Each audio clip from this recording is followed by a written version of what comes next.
Welcome to Cheat Sheet Tales, where secrets slip, lies unravel, and the truth always has a twist. Real stories, raw confessions, shocking betrayals. Drop a comment if you've ever caught a red flag too late. Now, let's get into today's tale.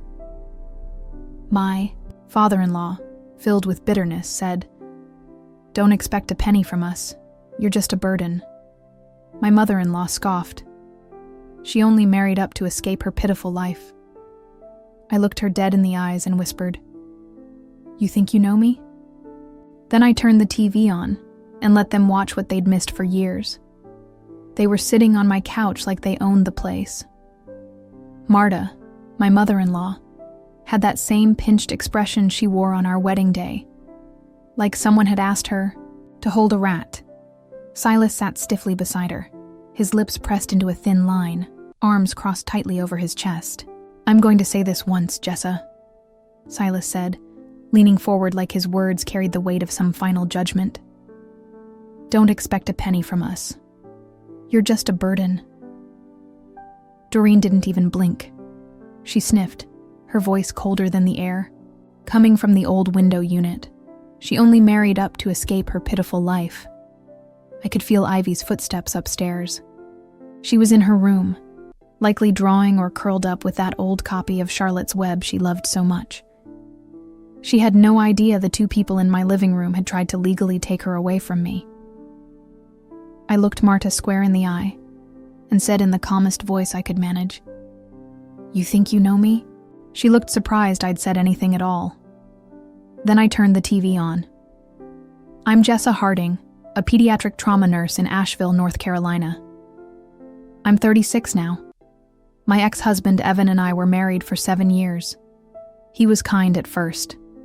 Soft-spoken, gentle, and passionate about his work in environmental design. We met in a hospital.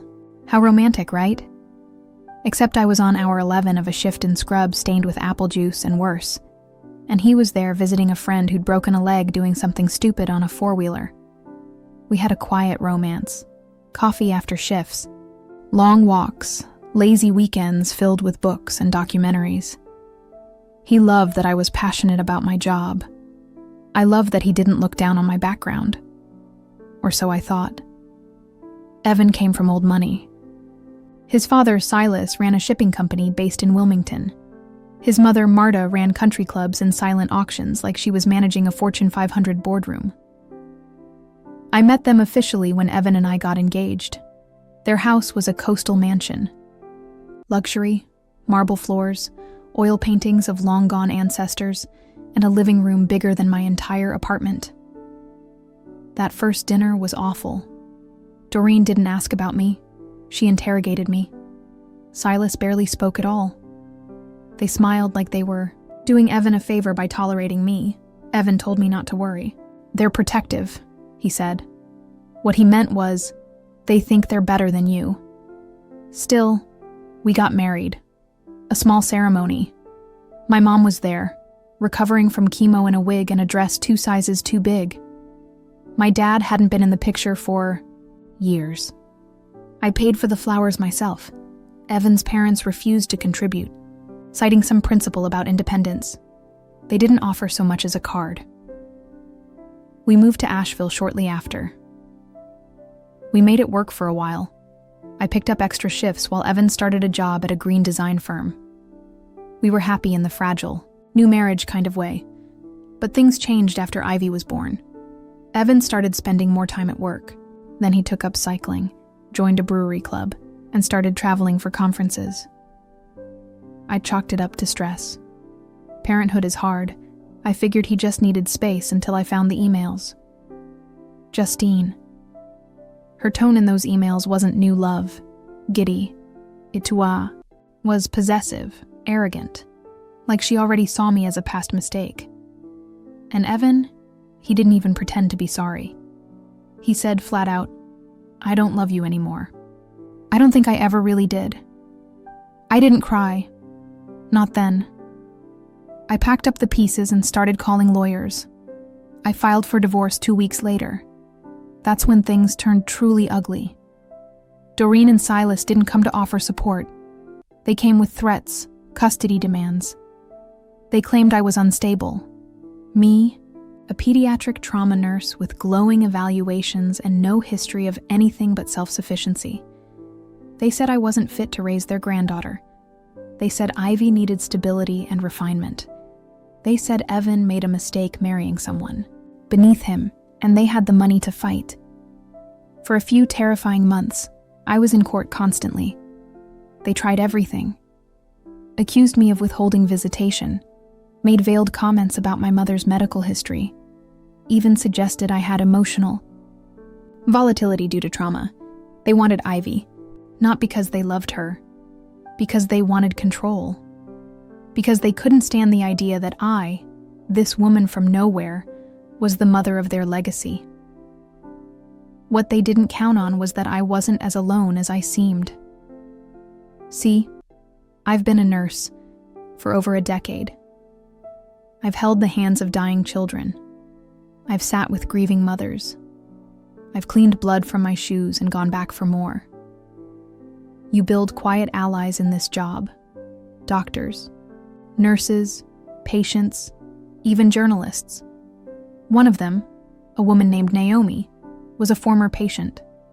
She'd been in a car wreck as a teen, and I'd been her nurse for 2 weeks in the PQ. Now she works as a reporter at a local news station. When she heard about the custody fight, she called me. "Let me tell your story," she said. "You don't have to speak.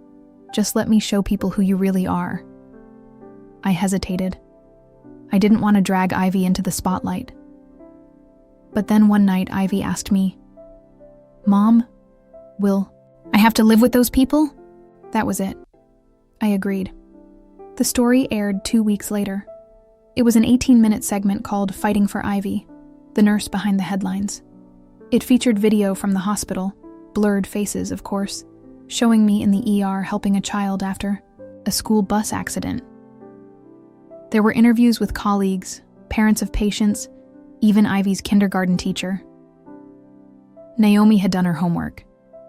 It ended with a quiet clip of Ivy sitting in our backyard saying, "I love my mom because she makes me feel safe." I didn't hear from Doreen or Silas after that, but I won primary custody. Evan got an every other weekend visitation. His parents were granted 0 rights. I rebuilt our lives day by day. Then one day, maybe out of bitterness, maybe pride, they came to my door. That's where this all started, with them on my couch, insulting me, writing me off, trying to hurt me one last time, and me showing them that they never ever knew me at all. So I turned the TV on, let them sit in their designer clothes on my secondhand couch and watch me save lives. Let them see Ivy's face on screen, smiling. Let them hear all the things they never cared to learn. They left in silence.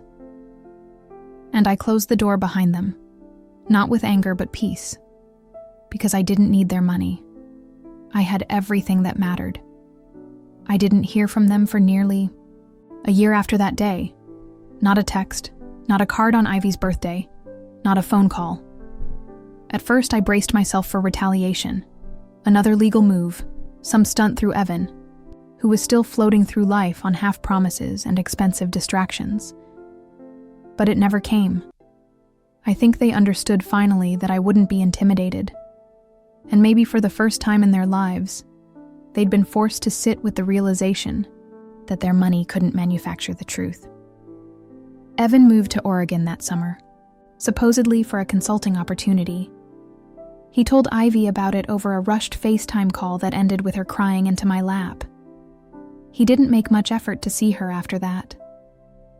The visits that once came every other weekend became once every couple of months, then holidays only if that.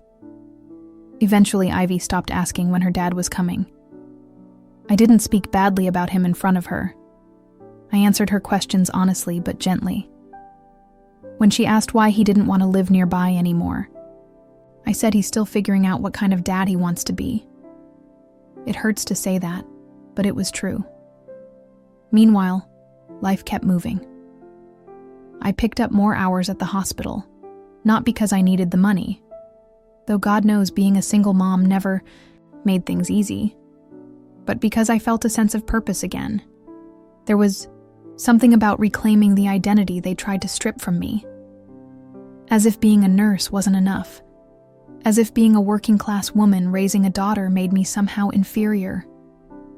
There's something deeply stabilizing about returning to what you're good at after someone's tried to erase you. I became part of the hospital's trauma committee, started mentoring younger nurses, even gave a few lectures at the community college. People knew my name now. Some would bring up the story Naomi aired, and I always smiled, but inside, a small part of me still resented that it had to come to that I had to put my life on display to be taken seriously. Ivy started 3rd grade that fall. She made friends easily, probably too easily, because she started inviting every new friend over, like they were long-lost cousins. I didn't mind. I wanted our house to feel like a safe space, like a place full of warmth and laughter. And it was, even with the creaky floorboards, the mismatched dishes, the hand-me-down curtains. From my mom's attic, one night Ivy came home from a sleepover and asked me, "Mom, do we have a family?" I knew what she meant. She'd seen the photos at her friend's house. Pictures of big reunions, grandparents, cousins, dogs in holiday sweaters. I thought about Marta and Silas sitting in their silent mansion by the water. I thought about Evan, always chasing something new to fill a void he didn't want to name. I thought about how Ivy had only really known one consistent person in her life. Me. "Yes," I told her. "We do." And she said, "Okay," and went back to playing.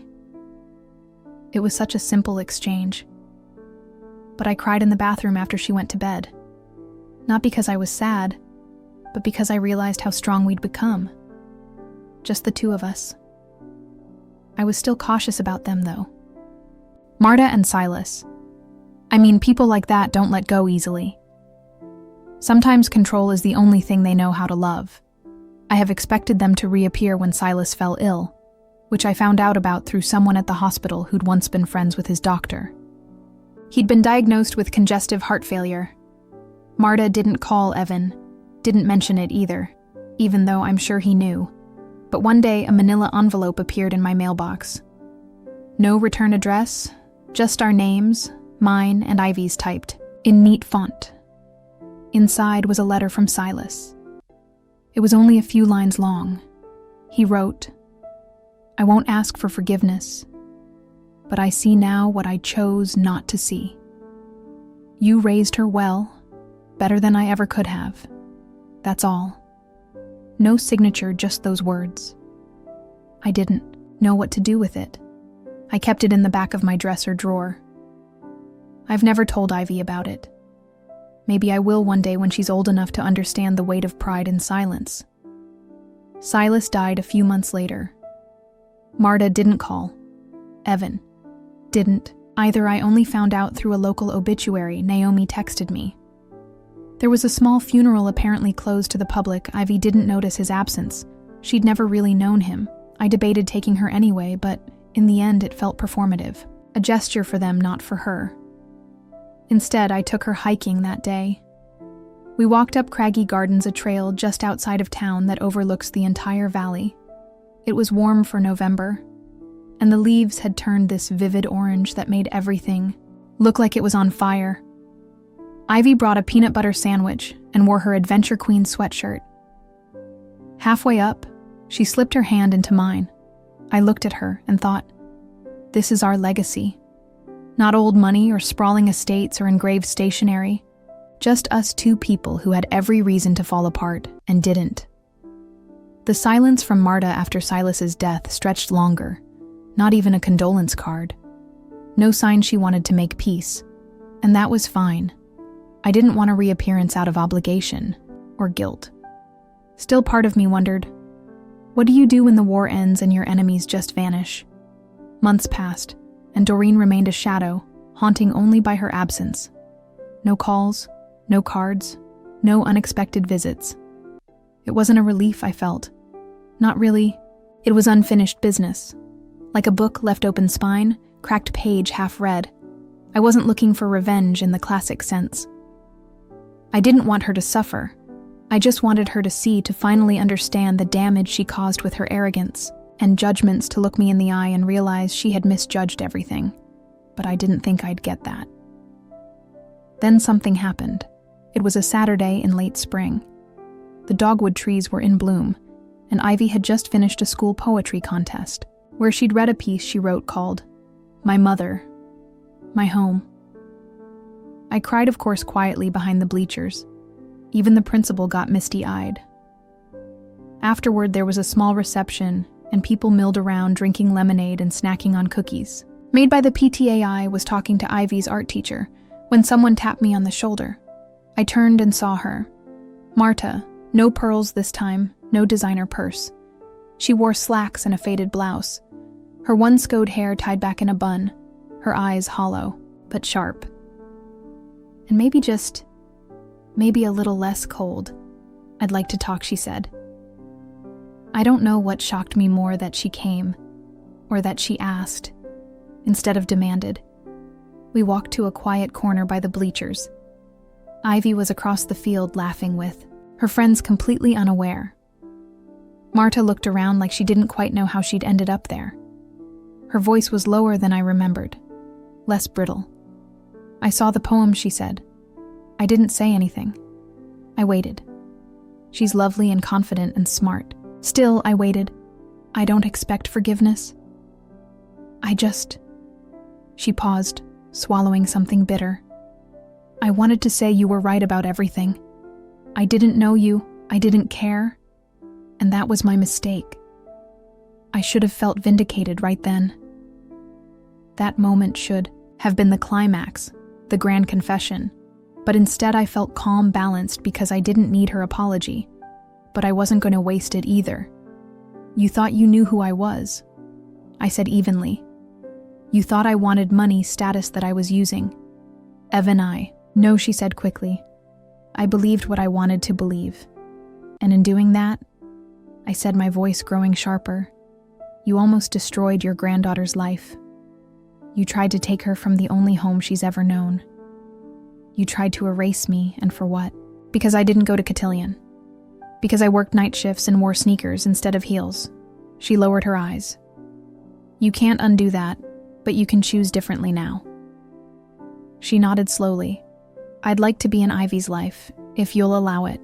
It would have been easy to say no, to walk away and leave her to rot in the gilded cage she'd built for herself. That would have been revenge in its purest form, denying her access to the one person who would have brought joy to her twilight years. But I didn't want bitterness to be Ivy's inheritance. So I set conditions. You come around on Ivy's terms. You don't talk about the past unless she asks. And you never undermine me as her mother." Marta looked surprised, but she nodded. "I understand, and I don't want your money," I added. "I never did." A pause, then a small, dry laugh. "I know that now. We left it at that." She started coming to Ivy's soccer games, sat quietly on the far end of the bleachers, sometimes brought her cookies. They began to talk awkwardly at first. Slowly, they found common ground: books. Mostly, Ivy had no illusions about her grandmother's past behavior. I didn't sugarcoat it, but I told her people can grow if they want to, and Doreen did in her own clumsy, stilted way. The real revenge wasn't in watching her apologize. It was in watching her change, watching her realize that love can't be bought, that legacy isn't measured in net worth, but in bedtime stories and scraped knees and tearful poems at school contests. One afternoon about a year after that conversation, I came home to find a box on our porch. Inside were baby pictures of Evan, a few old letters, and a note addressed to me in careful script. This should have always belonged to Ivy. I was too proud to share it. I hope one day she'll look at these and know that even in my ignorance, she was deeply loved. There was no signature. Just that. I gave the photos to Ivy that night.